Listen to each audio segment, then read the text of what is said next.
plus que 2 matchs pour les Bleus avant de créer l'exploit et rentrer dans l'histoire de la Coupe du Monde.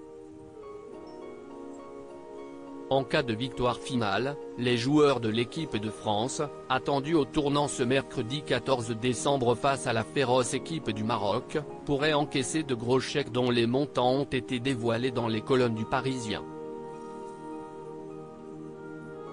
L'attente est immense autour de l'équipe de France, qui disputera la demi-finale de la Coupe du Monde ce mercredi 14 décembre face à un Maroc plein de ressources depuis le début de ce mondial.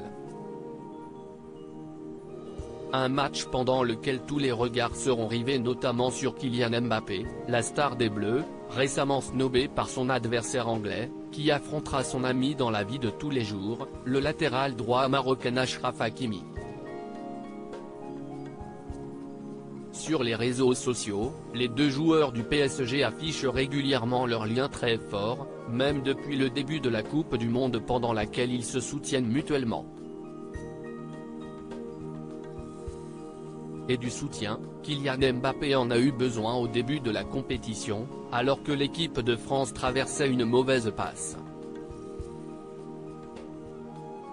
Au fil des jours, les joueurs semblaient tomber comme des dominos à cause de blessures les obligeant à quitter le Qatar prématurément, à l'image de Karim Benzema, qui ne soulèvera pas le trophée avec ses coéquipiers en cas de victoire finale. Ce dimanche 11 décembre, l'attaquant du Real Madrid a néanmoins posté des mots d'encouragement pour ses camarades, qui sont si près du but. Combien vont toucher les Bleus en cas de victoire? Il ne reste en effet plus que 2 matchs avant que les Bleus n'entrent dans l'histoire, eux qui enchaîneraient 2 victoires consécutives en finale de Coupe du Monde. S'ils venaient à remporter le duel final, les joueurs de l'équipe de France empocheraient 420 000 $, soit près de 400 000 €, une somme qui représente 50 000 € de plus que celle touchée en Russie il y a 4 ans.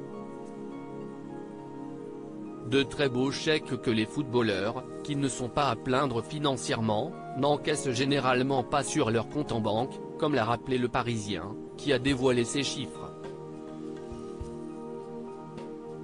En 2018, après la victoire de la France, Kylian Mbappé, dont la prime de victoire ne représente que 2 jours de salaire au PSG selon les calculs du Parisien, avait en effet décidé d'offrir cette prime à l'association Premier de Cordée, dont il est le parrain. Si l'équipe de France venait à tomber face au Maroc, les joueurs toucheraient moins d'argent, entre 238 000 et 257 000 €, selon le résultat de la petite finale.